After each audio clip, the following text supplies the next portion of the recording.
In the highly urbanized city of Puerto Princesa, I have received reports and personally witnessed how waterways such as rivers, creeks, and canals there have been diverted, piped over, or outright buried beneath roads and commercial properties.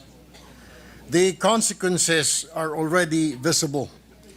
Urban flooding and severe siltation of surrounding coastal and marine ecosystems. On July 19, 2025, Mr. President, Tropical Depression Christine forced the evacuation of 6,375 residents across 31 barangays in Puerto Princesa City due to massive flooding, underscoring the growing intensity of inundation in the city.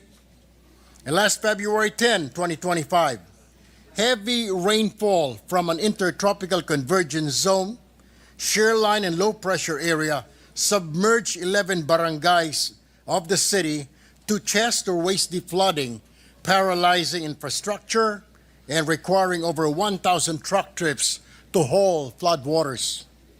These events demonstrate the critical importance of upholding legal safeguards against encroachment in vulnerable zones.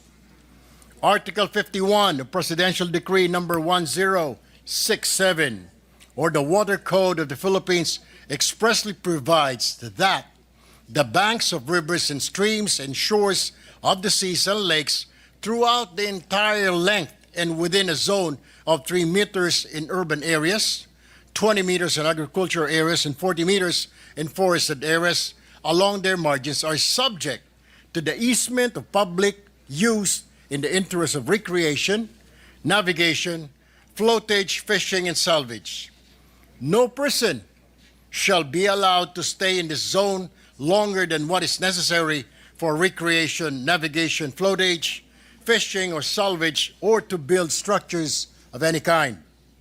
Additionally, the unauthorized obstruction of a river or waterway or occupancy of a river bank or seashore without permission is punishable under Article 91 of the Water Code of the Philippines. Mr. President, the continued presence of illegal structures is not only a blatant violation of our environmental laws, it is also an affront to environmental integrity and a ticking time bomb for the safety and welfare of communities downstream. Our laws are clear.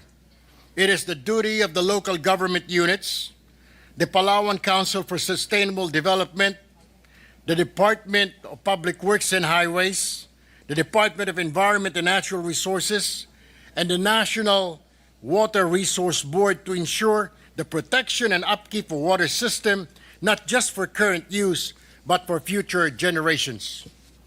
If we allow this, Mr. President, not only are we setting a dangerous precedent, but we are also failing in our constitutional duty to protect the environment and uphold public interests over private gain. Therefore, I strongly urge the Senate, number one, to conduct an inquiry in aid of legislation to strengthen the existing relevant environmental laws and enforcement mechanisms.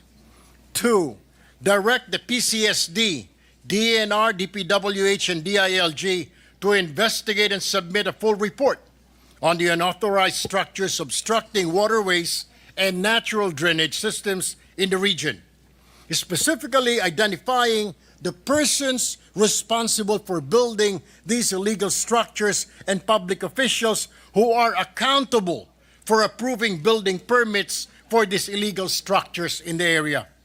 And finally, Mr. President, let this chamber send a strong message that no one, not even powerful individuals or businesses, can place private interests above public safety, ecological balance, and the rule of law. Palawan is a national treasure, Mr. President. Its rivers, springs, and creeks are not just part of its natural beauty. They are lifelines for communities, for agriculture, for ecosystems that sustain life. Let us not wait until the next flood, the next drought, or the next landslide to occur before we act, Mr. President.